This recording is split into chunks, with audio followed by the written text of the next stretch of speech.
আজকে আমাদের রথযাত্রা স্পেশাল এপিসোডের শ্যুট চলছে। পেছনে দেখতেই পাচ্ছেন এত বড় একটা সুন্দর রথ সাজানো হয়েছে, যেখানে জগন্নাথ, বলরাম, সুভদ্রা সুন্দর করে সেজেগুজে আছেন। আর গোটা মুখার্জি ফ্যামিলির রথ আজকে, যেখানে শোলককে দায়িত্ব দিয়েছেন গায়ত্রী দেবী যে এবছরের রথের দড়ি শোলক টানবে বাড়ির বড় বউ। সেটা শোলক খুব খুশি হয়েছে তাতে আঁচল মুখার্জি আর প্রিয়দর্শিনী মুখার্জিও বলেছে ঠিক আছে এবছরের মতো মাফ। কিন্তু তাদের তো মনে মনে অন্যই তাদের মানে পরিকল্পনা, তারা শোলককে একদম শেষ করে দিতে চায়। এইবারে আক্রমণ হবে, এবার সেখানে শোলক নিজেকে বাঁচাতে পারবে কি বাঁচাতে পারবে না, তার জন্য আপনাদের সবাইকে দেখতে হবে শোলক শাড়ি।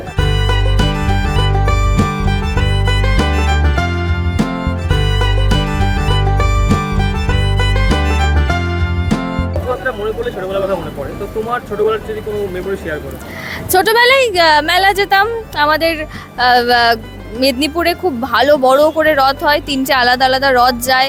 তো সেইগুলোই বাবা মায়ের সঙ্গে বেরোনো, পাঁপড় খাওয়া, রথ দেখা, একটু মেলা ঘোরা, মিষ্টি, রথের যে মিষ্টি হয় স্পেশাল মিষ্টিগুলো, লবঙ্গ লতিকা, তারপরে হচ্ছে কি বলে ওটাকে, যাই হোক ওই স্পেশাল মিষ্টি, মানে পাঁপড় নয়, সাদা সাদাগুলোকে কি বলে, না না না পাঁপড় নয়, মিষ্টি যাই হোক, না ছোট ছোট সাদা সাদা, সীতাভোগ সীতাভোগ সীতাভোগ সীতাভোগ, যেটা হচ্ছে স্পেশাল হতো রথের মিষ্টি, সীতাভোগ, লবঙ্গ লতিকা।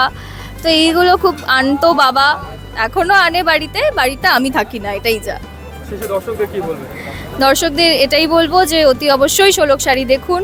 রথযাত্রা স্পেশাল এপিসোড আসছে আপনাদের জন্য প্রতিদিন সন্ধ্যে 7:30টায় অনলি অন সান বাংলায়।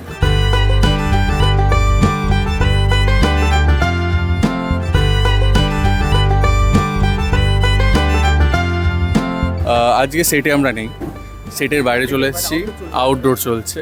আউটডোরে আজকে আমাদের একটা রথের সিকোয়েন্স চলছে, মুখার্জি পরিবারের একটা রথের এপিসোড, খুব বড় সড়ো করে শ্যুট করছি আমরা এখানে। মুখার্জি পরিবারের সবাই রয়েছে, একটা বিশাল বড় রথ এসছে, সেই রথের মধ্যে জগন্নাথ দেব রয়েছেন এবং খুবই মজার মধ্যে আমরা শ্যুটটা করছি।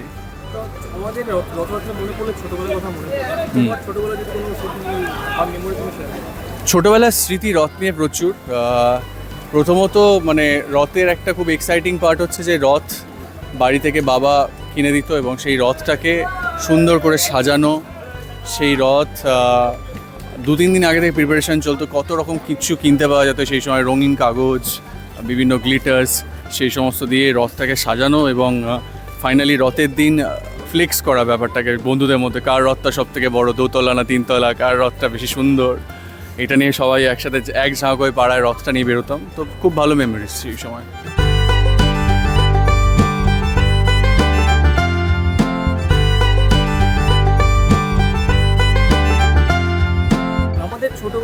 ছোটবেলা তারা রথ নিয়ে যেত, যতটা না উদযাপন করা হতো, এখন কমেছে বলে মনে হয়। হ্যাঁ, অবভিয়াসলি অনেক কমেছে।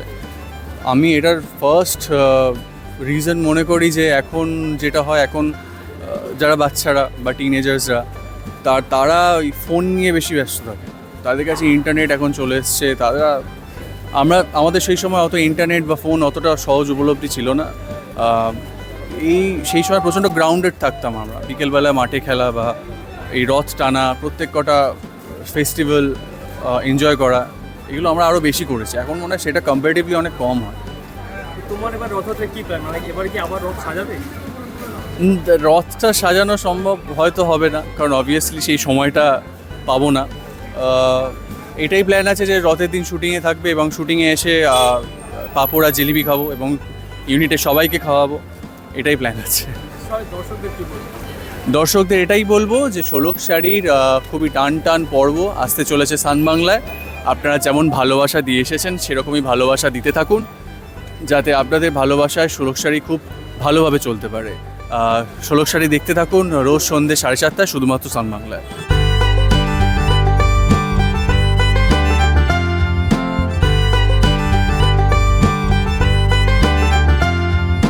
অনেক মানে টুইস্ট আসতে চলেছে, কারণ আমরা আজকে এখানে রথের শুটিং করতে এসেছি, দেখতেই পাচ্ছ রথ সাজানো রয়েছে, আমরা রথ টানবো, খুব মজা করবো, তার সাথে সাথে ভালো ভালো এপিসোড দেবো তোমাদেরকে, তার জন্যই শুটিংটা চলছে বেসিক্যালি। প্রচুর অ্যাকশন আছে, দেখতে পাবে কিছুক্ষণ পর অ্যাকশন শুরু হয়ে যাবে, সে ড্রামা রয়েছে, অনেক কিছু রয়েছে, কিছু মিস করলে চলবে না, তার জন্য একদমই। ষোলক শাড়ি দেখতে হবে। একদমই, আমরা একদম সকাল থেকে এখানে এসে গেছি। আজকে কল টাইম অনেক সকালে ছিল, তো সেখান থেকে এসে সারা দিন চলবে আজকে। দেখতেই পাচ্ছেন অনেক তামঝাম, অনেক কিছু। তো সব কিছুই আপনাদের জন্য, কারণ অনেক সুন্দর গল্প আসতে চলেছে, কারণ অনেক টুইস্ট আছে, অনেক ড্রামা আছে, ফাইট আছে, বহুত কিছু আছে। তার জন্য আপনাদেরকে দেখতে হবে সান বাংলা। এই যে এত ড্রামা বলছো, এই যে এত টুইস্ট আসছে, তোমাদের কি কন্ট্রিবিউশন রয়েছে সেখানে? মানে কি কি চলছে, তোমরা কি করবে সেখানে? আমরা এখানে কি মানে কি করবো বলছো? অ্যাকচুয়ালি ও রথ টানার কথা বলেছিল, কিন্তু ওকে টানতে দেওয়া হচ্ছে না, কারণ অলরেডি সেটা কেন বলবো না এখন, সেটা অবশ্যই। দেখা যাবে। ওকে টানতে দেওয়া আমি হচ্ছে টানতে না। পারবো কি পারবো পারবো না না, বা তার সেটাও জন্য দেখতে হবে, সবটা বলা যাবে না, তো এই জন্য বলা বলতে যাচ্ছে পারছি না। একদমই। তার সাথে সাথে রথ মানেই পাঁপড় ভাজা, জিলিপি খাওয়া, রথের মেলা, রথ টানা। ছোটবেলায় এগুলো করা হতো? আমার একদমই করা হতো না, কিন্তু পাঁপড় জিলিপি এগুলো খেয়েছি, রথ টানা হতো না? কারণ পড়াশোনা করতে যেতাম, সেদিনও পড়তে যেতাম, আর হেডেলে পড়তে পারতাম। আমি রথ টানতে পারতাম না, আমার বোনেরা টানতো, আমার মামার মেয়েরা আছে তারা টানতো, বাট আমি টানতাম না। পড়াশোনাই করতাম রথের দিন, কিন্তু জিলিপি খেতাম, তারপর পাঁপড় খেতাম, ফ্যামিলির সাথে মজা করতাম। না, এই কাজটা আমি করেছি। আমার রথ আমাদের বাড়ি থেকে একটু দূরেই হতো, তো সেখানে গিয়ে মেলা বসতো অনেক বড় করে, তো সেখানে পাঁপড় খাওয়া, জিলাপি খাওয়া, মা বাবা সবাইকে পরিবারের সঙ্গে সময় কাটানো, এই সবটাই করেছি। আজকের দিনে দাঁড়িয়ে ওইগুলোকে মিস করছি আর কি, এই আর কি।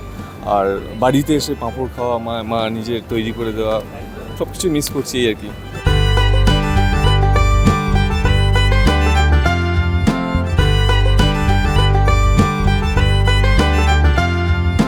ও যেরকম বললো রথ টানেনি, কিন্তু আমাদের ছোটবেলায় একটা রীতি ছিল যে বয়স যত বাড়বে তো রথের হাইটটা তত বাড়বে। এরকম কি হয়েছে? হয়েছে? বয়স বাড়ার সাথে সাথে রথের হয়েছে? height- না না, তেমন ভাবে আমি জানি না। আমি তো তোমার যেখানে সাইজে রথ যেতাম, হয়েছে? না বলো। আমার থেকে অনেক বড়। তো সেখানে গিয়ে আমি রথ টেনেছি জাস্ট। আজকে এখানে টানা হবে কি? তুমি তো বলে তোমাকে টানতে দেখা যাক, দেখা যাক, এখনো বলা যাবে না, হ্যাঁ, এটাও ঠিক। এটাও টুইস্ট। এটা নিয়ে গল্প আর তার সাথে সাথে দুজনের কিরকম কি চলছে? নেই, কোনো কেমিস্ট্রি কিছুই নেই, চলছে কিছু না, নেই। মানে বর ডেডিকেটেড একদমই না, আমি ইন্টারেস্টিং dedicated, তুমি বর নয়। ডেডিকেটেড একদমই না। আর বিয়ের পর আমি বরকে পুরো ভুলে গেছি। আমার একটাই আদর্শ, আচরণ মুখার্জি, তার আর মতো টাকা। আমি হব, আর টাকা। Money is time, time is money. তো আর বরকে টাকা বলছি শুধু তুমি দেখতে থাকলে পাচ্ছ না। থেকো, নালে থেকো না, পোষালে ডিভোর্স দিয়ে দেবো। এইসব আমিও বলছি। চিৎকার করবো। আর দেখাচ্ছে। অনেক ভয় দেখাচ্ছে, আমি অনেক চেষ্টা করছি, কিছু বলতে গেলে তো চড় খেয়ে যাচ্ছি আমি। মানে আমার কাছে 4 বার চট খেয়েছে ও। যাই Already? যখনই বলতে আছে শাড়ি ঠাস, শাড়ি ঠাস, ও নিজের ডান গাল বাগাল সব আর গাল ফেরাতে বাড়িয়ে পারছি না, অনেক চেষ্টা করছি আমি, বৌঠান, আমার ড্যাড, সার্থক, দেখো। সবাই মিলে চেষ্টা করছি, but কতবার চড় হচ্ছে না। খাওয়ার পর তুমি ফেরাতে পারো। দেখা যাক। হ্যাঁ, গুনছি আমি কাউন্টিং। একদম। দর্শকদের জন্য কি বলতে চাই? দর্শকদের জন্য একটাই কথা বলবো, ষোলক শাড়ির রথের দারুণ টান টান একটা এপিসোড আসতে চলেছে। প্রচুর ফাইট আছে, প্রচুর ড্রামা আছে, তার জন্য দেখতে হবে ষোলক শাড়ি প্রতিদিন ঠিক সন্ধ্যে 7:30 অনলি অন সান বাংলা। চোখ রাখতে ভুলবে না কিন্তু।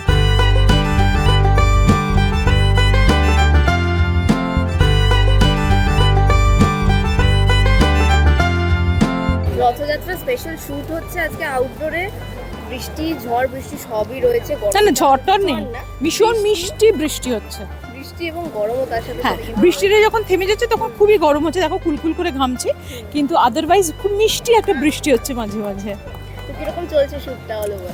অল ওভার তো আমরা খুব এনজয় করছি। আমাদের কি বৃষ্টি হলে আমরা তো টুক করে পালিয়ে যাচ্ছি, পুরো ইউনিট তটস্থ হয়ে রয়েছে, এবং ডিরেক্টর খুব টেনশনে আছেন, কারণ এই ওয়েদারটা ভীষণ একটু দুষ্টুমি করছি তো, কিন্তু সিন তো পুরো কমপ্লিট করতে হবে, সেই একটা চাপ ওনাদের রয়েছে। একদমই। তার সাথে সাথে জানতে পারছি এরপরে নাকি খুব ড্রামাটিক ফাইটিং সিকোয়েন্স আছে, মানে হ্যাঁ, অনেক কিছু আছে। প্রচুর সেটা কিছু নিয়ে আছে, দেখতে থাকো। তুমি আর আচল কি সেটার মূল না, না। ভান্ডারি? আমি আঁচল এবং পল্লব তিনজনে মিলেই এটা একখানা প্ল্যান করা হয়েছে যে কি করে ষোলককে একদম শেষ করে দেওয়া যায়। তো সেই সমস্ত পরিকল্পনা কি করেছি সেটা জানতে গেলে তোমাকে দেখতে হবে। একদমই। তার সাথে সাথে রথ টানা, মানে রথ টানা নিয়ে তো একটা নস্টালজিয়া কাজ করে না ছোটবেলার? কি কি তোমার কি মনে পড়ে রথযাত্রা নিয়ে? তোমার আমার কোনো ছোটবেলা নেই, কারণ আমি তো এখনো ছোট। একদম ঠিক। আমি এখনো আমার ছোট। প্রশ্ন করা। তোমার এখন কি এখন করতে কি করে? ইচ্ছে? হ্যাঁ, এইটা বলো। হ্যাঁ। এখন ওই রথটা সাজাতে যাবার সময় পাই না, শুধু রথটা সাজাবো আর টুকুস করে নিয়ে বেরিয়ে পড়বো, নারকেল দড়ি দিয়ে বাঁধবো, রথ চলেছে পথ ছেড়ে দাও করতে করতে যাবো।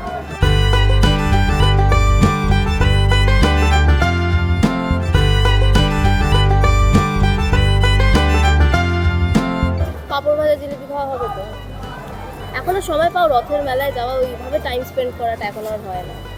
একদমই হয় না।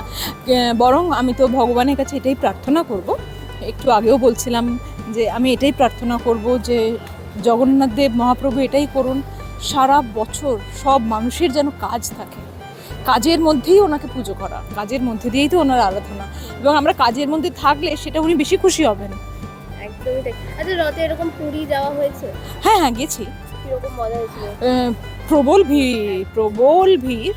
আমি এক বছরই গেছি, কিন্তু আমার দিদিরা প্রত্যেক বছর যায়, কারণ ওই যে উল্টো রথের সময় তো মহাপ্রভু বিগ্রহকে স্পর্শ করতে দেয়, এইটা একটা ভীষণ বড় প্রাপ্তি। আর আগে তো কি হতো, আগে এমনি সময় তো আমরা রত্নবেদী স্পর্শ করতে পারতাম, গর্ভগৃহে যেতে পারতাম, এখন সেসব বন্ধ হয়ে গেছে, যার ফলে উল্টো রাতে আর পুজোর দশমীর ওই সময়টাতে ভীষণ ভিড় হয় ঠাকুরকে স্পর্শ করার জন্য। তো এখন আর ভিড়ে যাওয়ার মতন কোনো আগ্রহ নেই।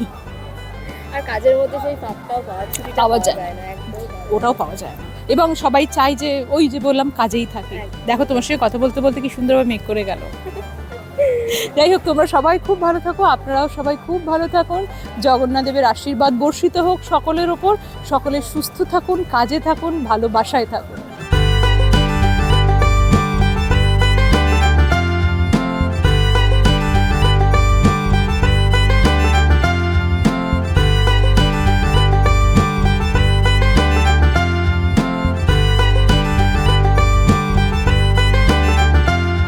টলিউডের latest update, gossip and entertainment পেতে সাবস্ক্রাইব করুন শুধুমাত্র সিটি সিনেমা, আর ফলো করুন সিটি সিনেমার Instagram, Facebook, Twitter and ShareChat page.